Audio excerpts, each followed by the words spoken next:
Farrell, welcome back to another toy review. Today we're going to be taking a look at something that is, as usual, a little bit different from what I reviewed. Today we're going to be taking a look at from the Spawn series again, which I haven't looked at in quite some time. From the Spawn Series 19, Dark Ages Spawn, the Samurai Wars, Samurai Spawn, released by McFarlane Toys, the company that makes these figures. If you remember a while ago, in the Pirate Spawn review I did quite a while ago, in that Spawn over the years has had so many different incarnations and appearances, in that he's been a Viking, a cowboy, a pirate, just about anything you can think of. Now we're looking at his incarnation as a samurai, and one of the main reasons why I like this figure so much, not only because of the detail, which we'll get onto in a little bit, it's because I love anything to do with samurais and feudal Japan and ancient Japanese culture. And when you're taking Spawn and the concept of feudal Japan and putting them together and putting two and two together, you're doing something right, because this figure looks gorgeous in so many ways that I think I've probably said 1,000 times. So I'm probably going to end up repeating myself again, as I always tend to do with these sorts of reviews. But anyway, there you go.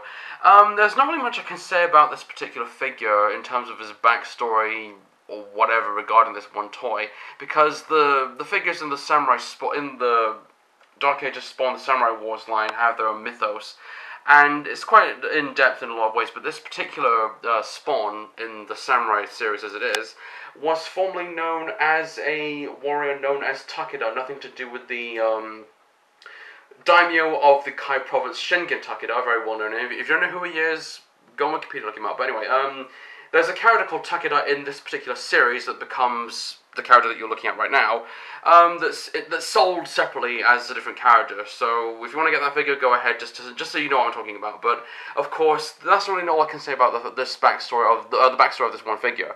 And one thing that I will say, as I end up saying about this figure, is these figures as well.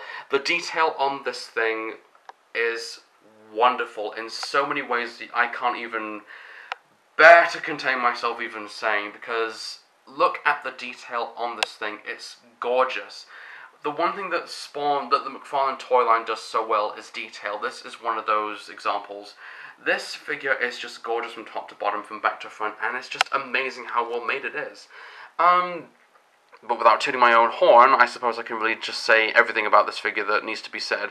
All over the figure you can see, of course, the detail which I've already covered, but of course on the shoulder pads, and especially on the beard, well, on the chin specifically, I like the fact that the furry detail, well, the fur, of course, added to the shoulder pads is quite nice, and it's quite soft as well, so that's pretty good. And one thing as well which drew to my attention for this one figure is the beard. Now, looking at this the face sculpt of this, I love the demon mask for this thing. It's really, really gorgeous.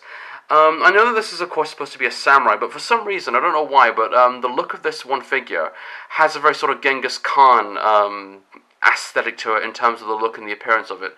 I know it's not supposed to be Genghis Khan, but it has that Genghis Khan sort of feel to it, and it just looks amazing. The beard, of course, is a plaited beard, which of course is quite long, and it's tied at the bottom with some string, so I really wouldn't recommend that you take the string off, because once you take that off, then the beard begins to unravel, and it's a hell to put it back together again, so just leave the string alone where it is. But the rest of the figure, of course, is fantastic in so many different ways. One of the best one of the best Spawn figures that I've seen in quite a while, with a few that I own. This is just a prime example. It just looks fantastic. In terms of accessories, when it comes to the accessories, though, is that this figure does come with accessories, though. But if you've seen this particular figure, then you've seen this figure covered from head to toe with all sorts of accessories.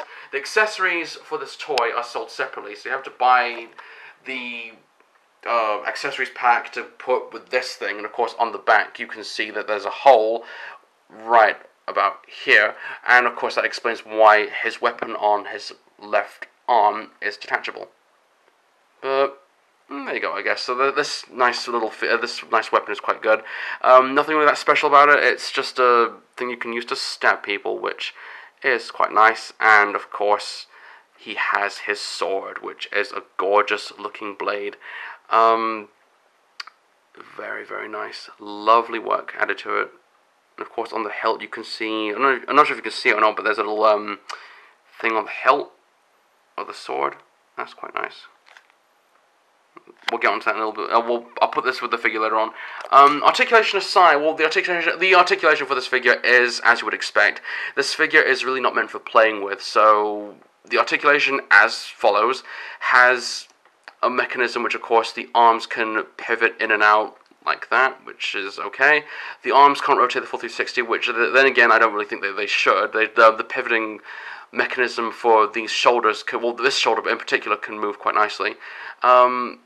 Elbows can bend quite nicely. This arm can move up and down, the same with this one.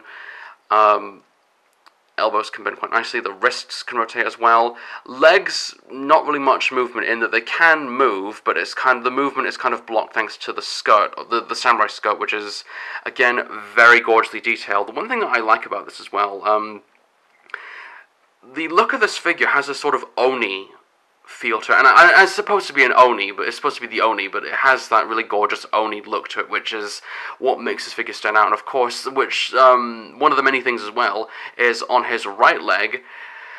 I love what they've done, what the makers have done with this particular leg, in that the rest of this leg is just one huge giant dragon boot. That is amazing, wonderful detail added to that foot right there. That is really cool.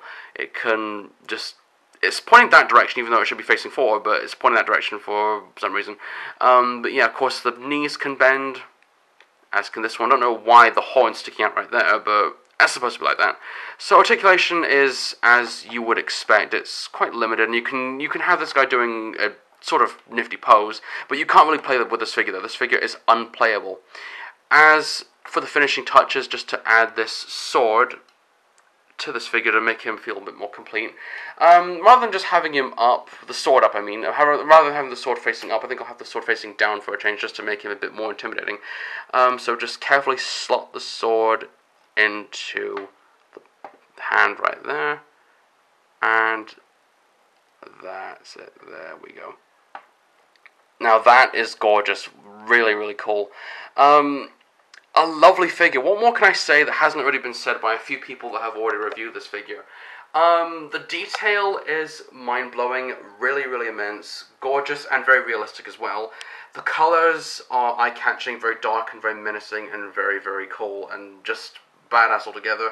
The rest of the look of this figure is amazing as well. It's just such a fantastic figure, and one of probably my favourite Spawn figures in my collection that I really just wanted to get out and show you right now. It's a fantastic figure from top to bottom. It really, really is. If you're a Spawn fan, if you're a Samurai fan, or if you're a fan of Todd McFarlane, I would highly recommend this figure. For displaying purposes and not playing purposes, because this figure is too fragile to be played with. Any pieces on this figure are quite fragile, so over time they will probably break if you handle them with a bit too much force. And if you want to make this figure feel a bit more complete, you can also get the accessory pack to help make this figure just a bit more complete, I think, because that's the whole thing about this figure, is it feels just naked without the accessories to make him feel like a proper true samurai. And this just looks like it's a menacing Genghis Khan inspired samurai barbarian demon Oni thing, which just looks really, really cool. So there you go. Well, what can I say about it? It's a fantastic figure. At some point I will get around to reviewing the other figure in this particular line. I think his name's Dojo, which I'll get around to at some point, but really I just wanted to get this out of the way right now. So anyway, this has been the Samurai Spawn, and I am Skullgun140. Thanks for watching, everybody. See you all soon. Take care.